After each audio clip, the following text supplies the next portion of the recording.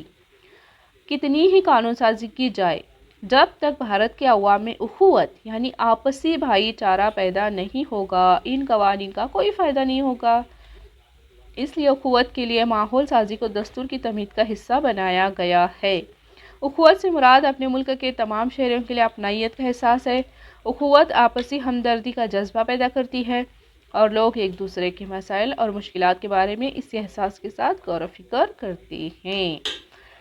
اخوت اور فرد کی عظمت ایک دوسرے سے مربوط ہیں۔ فرد کی عظمت سے مراد کیا ہے؟ دیکھو، ہر شخص انسان کی حیثیت سے وقار اور عزت رکھتا ہے۔ دیکھو، ہر شخص کو عزت ضروری ہے دینا۔ اس کا یہ وقار اس کی ذات، مذہب، نسل، جنس اور زبان کی بنیاد پر طے نہیں ہوتا۔ بالکل، ہم اپنے لیے دوسروں سے جیسی عزت اور وقار چاہتے ہیں، ہمیں بھی دوسروں کی ویسی عزت کرنا چاہیے۔ جیسا کہ ہم چاہتے ہیں کہ سب لوگ ہماری عزت کریں، ہم سے محبت سے، پیار سے پیش آئیں، تو ہمیں بھی ویسے دوسروں سے پیش آنا ضروری ہوتا ہے۔ جب ایک شخص کسی دوسرے شخص کی عزت کر کے اس کی آزادی اور حقوق کا احترام کرے گا، تب بھی فرد کی عظمت خود بخود پیدا ہوگی۔ ایسے ماحول میں اخوت کا فروغ ہوگا۔ اور انصاف و مساوات کی قدروں پر مبنی نئے سماج کی تشکیل کا کام آسان ہو جائے گا۔ ہمیں بھارت کی دستور کی تمہید سے ہی رہنمائی حاصل ہوتی ہے۔ دستور کی تمہید کا خاتمہ اس بیان پر ہوتا ہے کہ بھارت کے عوام اس دستور کو اپنے آپ پر نافذ کرتے ہیں، یعنی ہم سب کو دستور کی تمہید کو جو ہے وہ اپنانا چاہیے، اس میں جو قدریں اصطلاحات دی گئی ہیں انہیں سمجھنا چاہیے، جو ابھی ہم نے اس سبق میں پڑھی انہیں اچھے سے عمل کرنا چاہیے، اخوت آزادی کا اچھے سے استعمال کرنا چاہیے، سب کے ساتھ مساوات سے رہنا چاہیے، بھائی چارہ اپنانا چاہیے، تو ہمارے ملک کی جو ہے وہ ترقی ممکن ہوگی۔